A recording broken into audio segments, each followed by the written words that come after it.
نئی زندگی۔ حضور کی خوشخبری یہ ہے ثم تکون خلافۃ علی منہاج النبوہ، پھر ایک دور آئے گا خلافت علی منہاج النبوہ کا۔ یہ محمد الرسول اللہ کی نوید ہے، وہو صادق المصدوق، وہ سچے ہیں، ان کی صداقت پر خود اللہ گواہ ہے، لہذا وہ دور آ کر رہے گا، اس میں کسی بھی بندہ مومن کے لیے کسی شک و شبے کی کوئی گنجائش نہیں۔ اگلی حدیث اگلی سنیے، اب جب یہ دور آئے گا تو عالمی ہوگا، جیو ورلڈ آرڈر نہیں ہوگا، جسٹ ورلڈ آرڈر ہوگا۔ یہ نیو ورلڈ آرڈر NWO، حقیقت میں جیو ورلڈ آرڈر ہے JWO، لیکن اسی کو بدلنا ہے جسٹ ورلڈ آرڈر آف اسلام، اور وہ گلوبل ہوگا۔ دو حدیثوں کا تذکرہ کر دوں۔ حضرت ثوبان حضور کے ایک آزاد شدہ غلام تھے، وہ روایت کرتے ہیں، مسلم شریف کی روایت ہے، یہ صحیحین میں فرماتے ہیں کہ حضور نے ارشاد فرمایا ان اللہ زوالی الارض فرائیت مشارقها ومغاربها وان امتی سیبلغ ملکها ما سئل لی منها، رواہ مسلم رحمہ اللہ۔ حضور فرماتے ہیں اللہ تعالیٰ نے میرے لیے پوری زمین کو لپیٹ دیا، یہاں تک کہ میں نے اس کے سارے مشرق دیکھ لیے، سارے مغرب دیکھ لیے، اور سن لو مجھ سے، ٹیک اٹ فرام می، میری امت کی حکومت ان تمام علاقوں پر قائم ہو کر رہے گی جو مجھے زمین کو لپیٹ کر اور سکیڑ کر دکھا دیے گئے۔ گلوبل ہوگی کہ نہیں؟ دوسری حدیث سنیے، یہ پھر مسند احمد ابن حنبل کی ہے۔ حضرت مقداد ابن اسود رضی اللہ تعالی عنہ فرماتے ہیں حضور نے فرمایا لا يبقى على ظهر الارض بيت وبر ولا مدر الا ادخله الله كلمة الاسلام بعز عزيز وذل ذليل اما يعزهم الله فيجعلهم من اهلها او يذلهم فيدونون لها۔ یہ ہے حدیث مسند احمد ابن حنبل کی۔ اور حضرت مقداد فرماتے پھر میں نے کہا اچھا تب تو ہو جائے گی وہی بات وَيَكُونَ الدِّينُ كُلُّهُ لِلَّهِ، دین کل کا کل اللہ کے لیے ہو جائے گا۔ حدیث کا ترجمہ یہ ہے کہ حضور نے فرمایا روئے زمین پر نہ کوئی اینٹ گارے کا بنا ہوا گھر رہے گا، نہ کوئی اونٹ کے بالوں کے بنے ہوئے کمبلوں کا خیمہ رہے گا جس میں اللہ تعالیٰ کلمہ اسلام کو داخل نہ کر دے۔ لیکن یہ داخلہ دو طریقے سے ہوگا، بعز عزیز و ذل ذلیل، یا صاحب عزت کے اعزاز کے ساتھ یا کسی مغلوب کی مغلوبیت کے ساتھ، یعنی یا تو اللہ تعالیٰ ان کا اعزاز فرمائے گا اور وہ کلمہ اسلام کے خود قائل ہو جائیں گے۔ جب گھر والا خیمے والا اسلام لے آئے گا تو اسلام اس کے گھر میں داخل ہوگا، اس کو بھی عزت نصیب ہوگی۔ وَلِلَّهِ الْعِزَّةُ وَلِرَسُولِهِ وَلِلْمُؤْمِنِينَ، عزت تو حق ہے اللہ کا، اس کے رسول کا اور اہل ایمان کا۔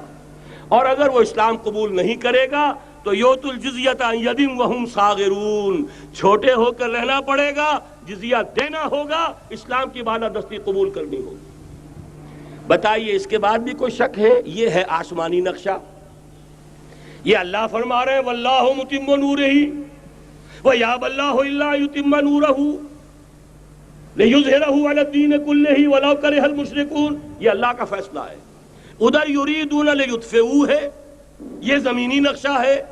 اب شکل کیا ہے؟ اب میں آپ سے عرض کر دوں کہ ان دونوں کے مابین جو خلا نظر آ رہا ہے، کوئی شخص یقین کے ساتھ نہیں کہہ سکتا کہ اب حالات کا کیا رخ ہوگا، اس لیے کہ ظاہر بات ہے قرآن مجید میں مستقبل کے بارے میں خود حضور سے کہلوایا گیا وَإِنْ أَدْرِي أَقَرِيبٌ أَمْ بَعِيدٌ مَا تُوعَدُونَ۔ لوگوں مجھے معلوم نہیں ہے کہ جس بات کی تمہیں خبر دی جا رہی ہے وہ قریب آ چکا ہے یا دور ہے۔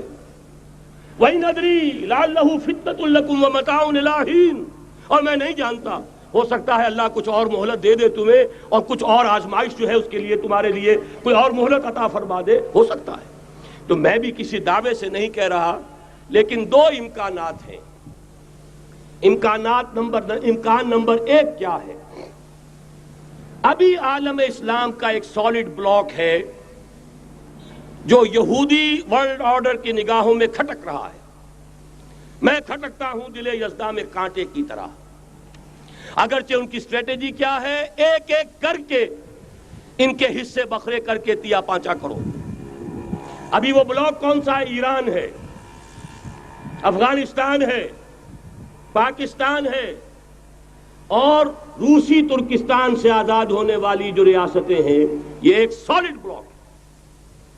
یہ عجمی مسلمان عربی نہیں، عربی گئے، یہ نوٹ کر لیجئے، اس لیے کہ عربوں کو اللہ نے فضیلت دی تھی، محمد ان میں سے تھے صلی اللہ علیہ وسلم، یہ رتبہ بلند ملا جن کو مل گیا۔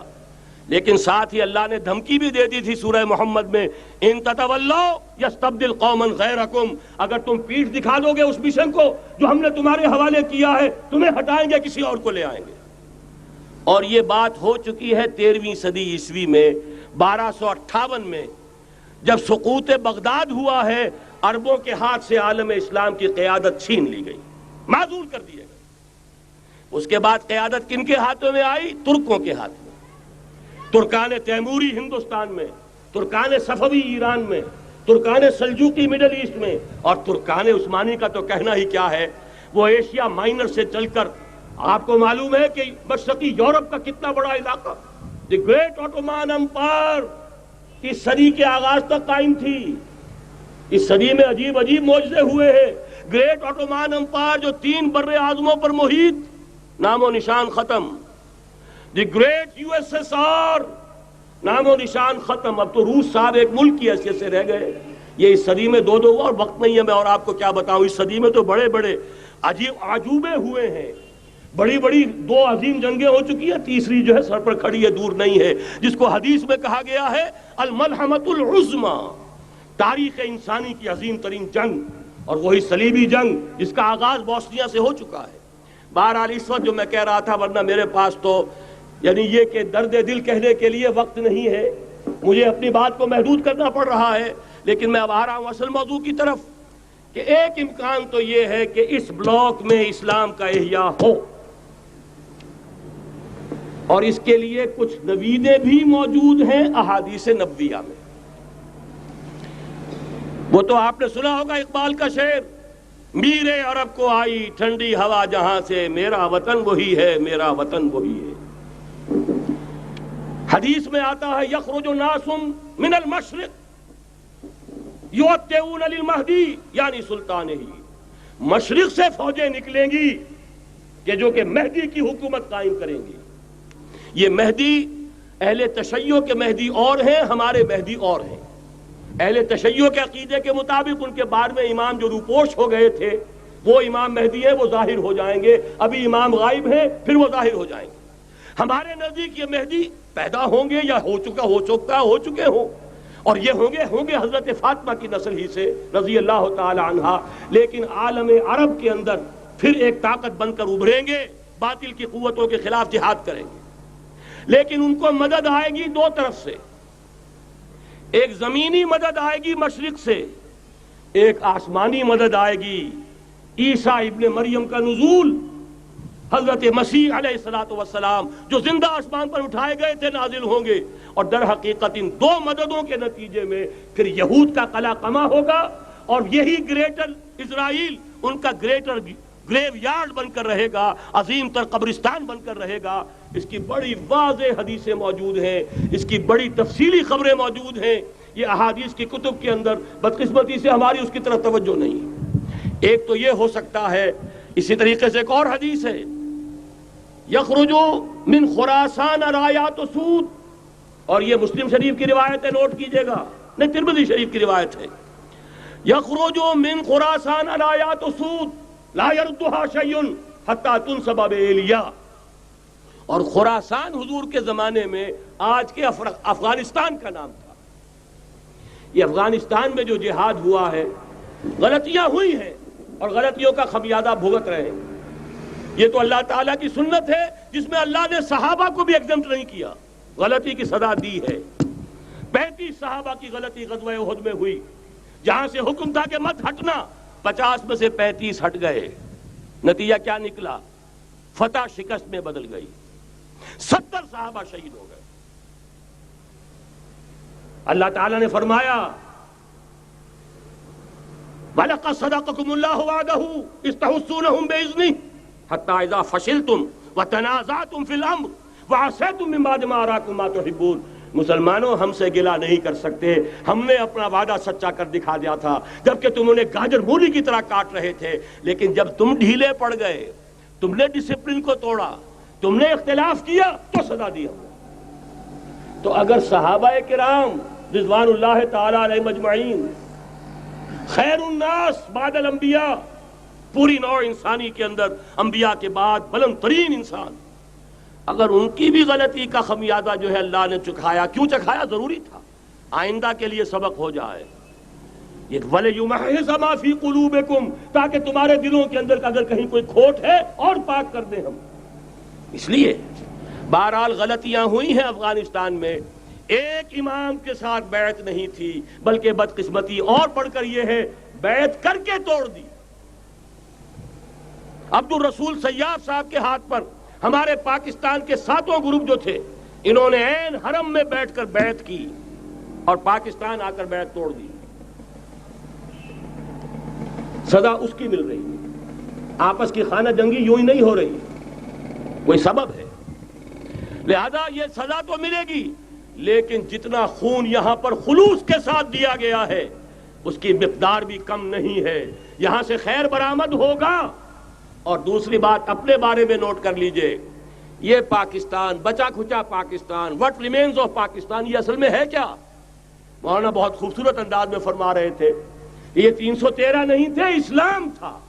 اسی طرح نوٹ کیجئے، پاکستان نہیں ہے، 4 صدیوں کی تجدیدی مساعی کا حاصل ہے۔ آپ نے کبھی نوٹ کیا ختم نبوت کے بعد اب سب سے اونچا منصب کس کا ہے؟ مجددین۔ سنن ابی داؤد کی روایت، ان اللہ یبعث فی ہذہ الامہ علی راس کل 100 عام من یجدد لها دینہا۔ اور نوٹ کیجئے کوئی بات ہے، 1000 برس تک سارے مجدد عالم عرب میں پیدا ہوئے، جیسے ہی دوسرا 1000 سال شروع ہوا، الف ثانی کا مجدد اعظم شیخ احمد سرہندی کہاں تھا؟ صنم خانہ ہند میں حاضر ہوا۔ میں شیخ مجدد کی لحد پر، وہ خاک کے ہے زیر فلک مطلع انوار، گردن نہ جھکی جس کی جہانگیر کے آگے، جس کے نفس گرم سے ہے گرمی اعرار۔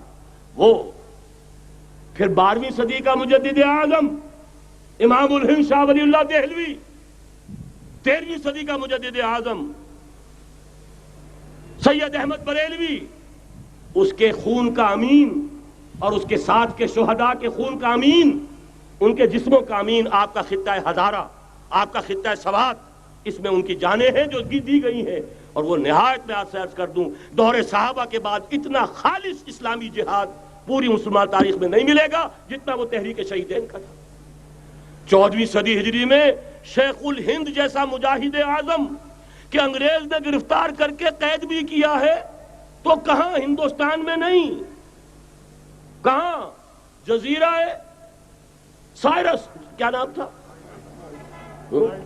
مالٹا، جزیرہ مالٹا بحر روم میں۔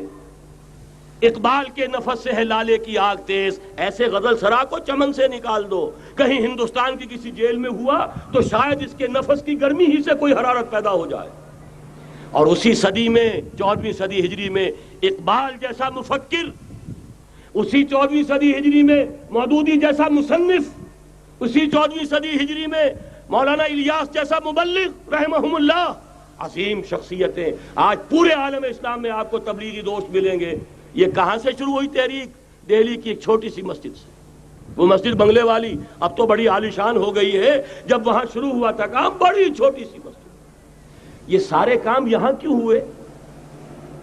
پورا عالم اسلام آزاد ہوا، کہیں نعرہ اسلام کا نہیں لگا، کہیں عرب قومیت پر، کہیں کسی اور عصبیت پر تحریکیں چلی ہیں، صرف تحریک پاکستان تھی کہ پاکستان کا مطلب کیا؟ لا الہ الا اللہ۔ کوئی سبب ہے کہ یہاں قرارداد مقاصد پاس ہوئی، حاکمیت اللہ کی ہے، کہ اکبر نام لیتا ہے خدا کا اس زمانے میں۔ یہ سارا ماضی سامنے رکھیے اور حضور کی دی ہوئی پیشین گوئیوں کا مستقبل سامنے رکھیے، ان دونوں سے ثابت ہوتا ہے اس خطہ ارضی سے کچھ ہونا ہے۔ اگرچہ بھٹکے ہوئے ہیں، لیکن کبھی بھولی ہوئی منزل بھی یاد آتی ہے راہی کو، اور بھٹکے ہوئے آہو کو پھر سوئے حرم لے چل۔ اس کی ضرورت ہے مسلمان کو، پھر اس کا مقصد یاد دلایا جائے۔ پاکستان اس لیے نہیں بنایا گیا تھا کہ ہمارے ہاں ٹاٹے اور برلے نہیں تھے تو ہمارے پاس اس کے بھی باپ وجود میں آ جائیں، اس لیے تو نہیں بنایا گیا تھا۔ پاکستان اس لیے نہیں بنایا گیا تھا کہ جاگیرداروں کی جاگیرداریاں محفوظ ہو جائیں. پاکستان اس لیے تو نہیں بنایا گیا تھا. اور یہ کہ نمازیں اور مسجدیں تعمیر ہو جائیں، مسجدیں تو امریکہ میں تعمیر ہو رہی ہیں عالی شان سے عالی شان، اس لیے پاکستان نہیں بنا تھا. آج بھی مسلمان، میں معذرت سے عرض کر رہا ہوں مولانا سے، آج بھی بھارتی مسلمان کی ایوریج نمازی ہونے کے اعتبار سے پاکستانی مسلمان سے کہیں بہتر ہے. آج بھی برقع نظر آ جائے گا تو ہندوستان میں نظر آ جائے گا. میں نے اپنی آنکھوں سے دیکھا چند سال پہلے جب مکہ مسجد حیدرآباد دکن میں 3 دن مسلسل میری تقریریں ہوئی ہیں، 10,000 مرد اور 5,000 خواتین، اور ان میں سے کوئی بغیر برقعے کے نہیں تھی. ایک سیلاب نظر آ رہا تھا برقعوں کا کہ جب جلسہ ختم ہوا ہے رات کے 12 بجے 3 دن تک متواتر. یہاں کہاں نظر آئے گا برقع آپ کو؟ یہاں تو جس کے بعد 2 پیسے ہو گئے اس نے سب سے پہلے برقع اتار کے پھینک دیا. معلوم اچھی طرح سمجھ لیجئے یہ چیزیں تو وہاں زیادہ ہیں یہاں کی نسبت.